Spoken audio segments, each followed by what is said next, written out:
আমায় দে দেখাড়িয়া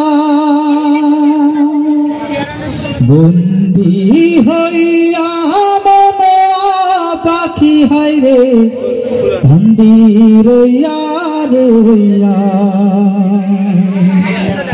মলম গাছে যাবে আর মিয়া মলম বেচার সময় নাকি গান গাছে গানের ভিতরে মলম বেচা গান সাইডে গান ও আর অল্প কাটা মলম আছে তো বেঁচে যায়।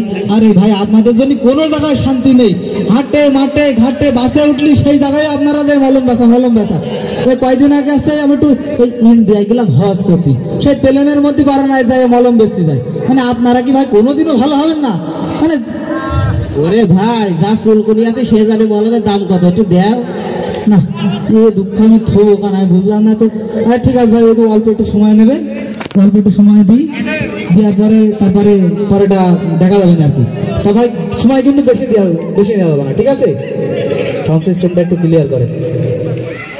এই বক্সটা চলবে না। নিজের পরিচয়টা দেই। আমার নাম হচ্ছে মোহাম্মদ আলী হোসেন আলম, বাপ বিক্রি করতে কলম, আমি ব্যাসমাসকে চুলকনির মলম। জ্বলবে না, পুড়বে না, কামড় দেবে না, ভয়ের কোনো সম্ভাবনা নেই। আসুন আমাদের গাড়ির নিকট, দেখুন আমাদের মলমগুলো, লাগাবেন আর চুলকাবেন, চুলকাবেন আর লাগাবেন। তা ভাই মলম বিক্রি করতে করতে চলে গিয়েছিলাম আমি ঢাকায় গিয়ে মলম বিক্রি করে শান্তি করতে পারিনি, কারণ আমি যেই না গাবতলি লেবেছি অমনি আমার অ্যাটাক হয়েছে কিভাবে? আমি মলম বেকার করার সাথে সাথে একজন এসে হুমকি দিচ্ছে আমাকে, ঠিক এইভাবে, ওই হিসাব বুঝো না, দুধু খাও, সান্ডে মান্ডে কুলস করছি, অন্ডুতে খালাস করছি, অহন মলম লাগাইছি। ওই ভাই মলম তো আমি বিক্রি করতে পারলাম না, সোজা চলে আসলাম ঝিনেদা মাগুরা আসার সাথে সাথে একজন এসে বলছে কি, ভাই তোমার মলমে কি ভালো কাজ করে? আমি তো অবাক, মলমে কাজ করবে না কেন? আমি তো হ্যাঁ কাজ করবে।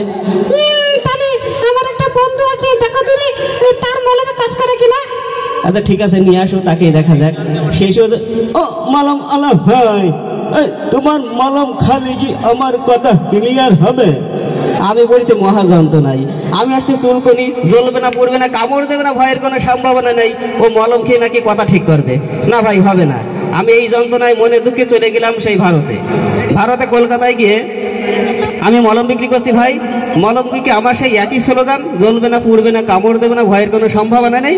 আসুন আমাদের গাড়ির নিকট এসে হাজির মিস্টার জন এসে আমার মলমের থাবাতে কেড়ে নিয়ে বলছে, 1 নাম্বার 2 নাম্বার মোটি পাতলিকে ছাড়ো আর মলমলাকে ধরো, মলমলাকে কাশপোটা খাইয়ে ছাড়বে।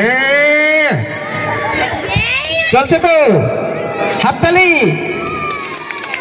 মলমালা বিপদে পড়েছে, সঙ্গে সঙ্গে সহযোগিতা চাচ্ছে ডক্টর ঘষিটিরাম, ডক্টর ঝটকা এসে বলছে, আরে মটু আমার বন্ধু, আমার পাই, আমার রুগীর কসম রে বাবা।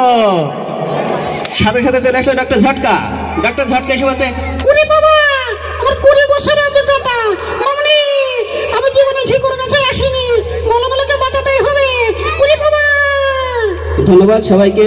যদি মোটু পাতলুকে দেখতে চান তবে বলে ঝিকুর গাছাতে আসতে আর রেনেসা শিল্প গোষ্ঠী সবাইকে আনন্দ দিতে। ধন্যবাদ সবাইকে।